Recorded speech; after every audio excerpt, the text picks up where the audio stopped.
gentle rhythm beyond compare. Raindrops tap the tender beat as jasmine. Welcome to the Prematurity Awareness mini-series. I am your moderator, Shanika Harris. The purpose of this mini-series is to bring awareness about prematurity awareness and how it affects our communities. This is a 4-part series that focuses on education, awareness, facts, prevention, resources, and we will get to have a daily walk in the life of an OB nurse. Our special guest today is Ms. Sion Williams. Sion, thank you for being here today. For those that are tuned in, can you please tell us a little bit about yourself and your experiences that relate to this 4-part mini-series on prematurity awareness? Good afternoon and greetings. Thank you for allowing me to join you. My name is Sion Williams, as you had previously stated. Where I started my career, I've been in healthcare for now 26 years. I started in the emergency room and I did 10 years of that. And I absolutely loved it. And what connected me to healthcare is the passion for service. And it wasn't until I had my second child, I'm a mother of 3 sons, and my second child, I realized I can make a great impact on the health of my community. When you're in the ER, you're dealing with what as comes to you and how to support families in a very difficult situation, a very difficult time in their lives. But you only have them and have that impact for a short amount of time. And just the experience with maternal nurses and my OB providers after having 2 children, I knew that that's where I needed to be to continue to live my life's purpose and support my community. And so I transitioned to become a labor and delivery nurse. Back now in 2007 is when I started my journey into the maternal world. And following that, I cut my teeth in labor and delivery, and I started to build awareness and progress through leadership in labor and delivery focus. And I realized I can continue to expand. And so with the growth that I was afforded, I was fortunate to become the senior nurse executive of the Department of Defense largest women's health services clinic, ambulatory. So that afforded me to see women through the entire lifespan. So not just during pregnancy, during delivery, or directly following that, but also women that are seeking infertility treatment, women that have complications in pregnancies, as well as women that need support with oncology and urology as well. But it was very centric to the entire span of women's health, which afforded me that opportunity just to grow in my leadership, grow in my understanding, and grow and live in my life's purpose. And then following that, I knew labor and delivery was my heart, as well as all things moms and babies. And so with leadership opportunities, I again was able to become the department head of a full service labor and delivery and level 2 nursery early on. And then fast forward to retirement, because I am a retired Navy Nurse Corps officer. I soon after leaving active duty, I went into academia because I wanted to teach. I wanted to teach future nurses on how to be exceptional and care, exceptional nurses as well as providers to our community, and understanding the social determinants of health and what impacts our nation and our local society. And so after that, again, was fortunate for another opportunity because my passion has continued to be honed and grounded in all things moms and babies. So obstetrics and neonatal quality safety is what I'm certified in. And I am now, going on almost a year and a half, the obstetrics and neonatal quality safety coordinator for a local hospital in San Antonio, where I lead the performance improvement. I assess our facility, ensuring that we're providing the exceptional health to our moms and babies. And also that includes outreach as well. And the thing that I'm blessed by is to live my purpose. I am the health chair of the National Coalition of 100 Black Women here in the San Antonio region. And so it's just continued to allow me to live my purpose and my passion for our community. Because with women and children, that's where our community starts and grows from. So when a woman is healthy, emotionally, spiritually, financially, physically healthy, then again, our community is, and as we spend and as our community grows. So that's who I am. That's what I do. So I am again fortunate for this opportunity to share not only things that are near and dear to my heart, but things that we can do as a community to improve the health of our most precious population, moms and babies. Thank you so much for sharing your story and your passion. And for those of you that are watching and for those of you that are listening, you can see and hear the passion in her voice and how much she loves what she does. So thank you for giving us some insight into who you are. And it is a great segue into our discussion because today we are going to talk about prematurity awareness. So can you tell us, what is prematurity awareness? Yeah, so prematurity awareness is not just for the pregnant woman, but also for our sisters, our cousins, people that have impact and have influence on the environment of our pregnant women, is the fact that, and our babies as well. So prematurity is when a baby is born prior to 36 weeks gestational age. So sometimes, again, we talk about and we ask our sisters, ourselves, how far along are you?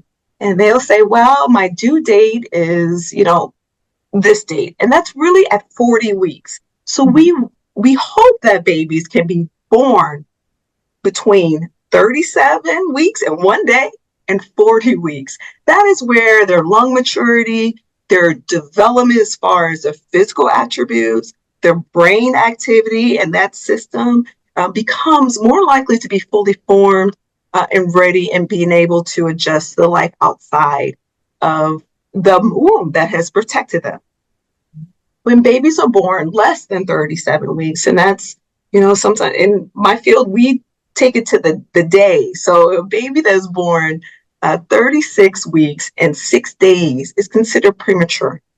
And so with that, it has implications to the baby's health, their development, whether it's their lung development, their heart development, their cognitive learning development. Many things are impacted by when they're born a little too soon. So again, that awareness part is for us to understand that it is occurring. It occurs at alarmingly high rates in our community, meaning the African American Black women in our community. It's happening at an alarming rate. And so how we bring awareness to it and look at ways that we can reduce those rates, look at ways how we can own and take control of things that we can control, is just, again, a part of that awareness. And so, again, 37 weeks, anytime babies are born before 37 weeks, they're considered premature. Okay, thank you so much for giving us that information. So when we say it's not just for the pregnant woman and babies, who is the targeted audience when we are talking about prematurity awareness? Yeah, so that includes, that target audience is going to include all of our family, all of our friends, our significant others, our neighbors. So anytime, because again, it goes back to that health of a woman, and it's not just physical health, but it's the social health, it's the environmental health, all things that can impact us. So every one of us, even if we've never had a baby, even if we are a man, even if we are an elder, we all have a piece of that, of owning our health and our wellness for each other.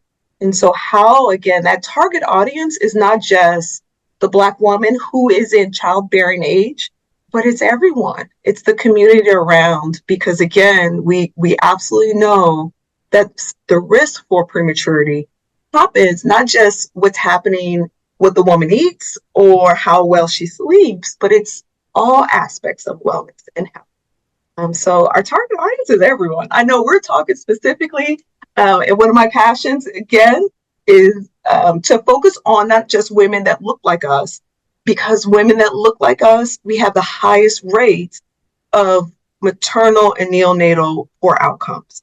So who can influence? We can. We can be empowered and build our knowledge and build our awareness so that we can continue to talk about it on a regular basis. Talk about the influence of prematurity on our community. And sometimes we know a family member, or maybe we ourselves have had a baby that was born too soon at less than 37 weeks. But what does that mean, and how does it impact, and what can we do about it? Thank you. So you all heard it. It sounds like it takes a community, like It's a village, sis. It's all of us. all of us. Yeah. So if you're listening, prematurity awareness, no matter what your situation, it's for everybody. It's a community effort. So thank you for that. And our final question for this segment, why is prematurity awareness important? So we've heard you give us a little bit statistically, and also just not focusing on how she's eating or how she's sleeping. What are some of the other important aspects of prematurity awareness? Yeah. So with prematurity, again, when babies are born a little too soon, they many times require lots of medical interventions. That means we, at the hospital, and one of my key roles is to ensure that we're providing exceptional care for every mom and baby that comes through our doors. But we know the more we have to use interventions, we have to use breathing tubes, medication to help mimic the womb and prepare the baby and support the baby, there are risks associated with it.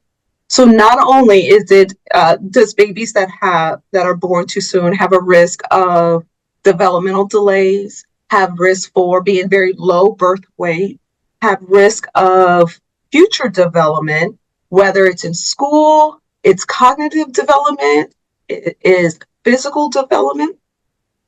But babies will, again, how they eat, how they receive nutrition, all those things can be impacted by prematurity.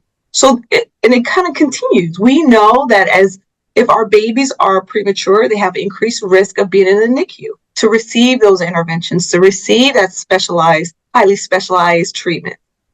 With that, they're disconnected from their family. The babies, with a routine delivery and a routine experience, babies can go home with their moms, their families, within 2 to 3 days following delivery. With babies that require NICU, the neonatal intensive care unit treatments, they stay longer. So moms now are being discharged home, not with their baby. They have to arrange additional childcare. They're worried, families are worried about costs, stress, how to bond with their baby. Because at the end of it, we are a very, again, collective species, right? We are bears, we are mammals. We like to be cuddled, and babies like to be cuddled and skin to skin. And so when they're in the intensive care unit, the neonatal intensive care unit, and receiving all these interventions, they have a difficult time. So then we worry about how do they retain their heat? How do they regulate their heat? How do they breathe?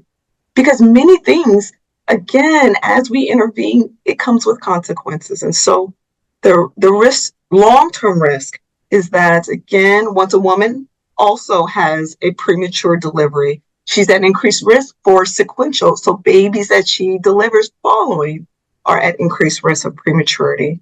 And so the key is, how do we prevent? That's the key, because what we continue to find in the maternal and neonatal environment, our moms and babies, that over 90% of outcomes are preventable. 90%. You can't give me another thing that we have 90% preventability, compared to. So that's the goal. As we continue to speak about this, as we continue to recognize risk factors, how do we advocate for ourselves? How do we understand when we can work and be heard with our healthcare providers of preventing prematurity? Again, that goes into the health of our community, the health of women and our babies that look like us, and again, the health of our community. Whew, thank you so much. Yeah. We appreciate that. Thank you all for tuning in as we conducted our first mini series on prematurity awareness. And remember, the focus today was letting you all know what prematurity awareness is, who the target audience is, and why prematurity awareness is important. A key takeaway from Sion today is it's a community effort. We are all involved in this. So stay tuned for part 2, where we discuss education and treatment before and after delivery.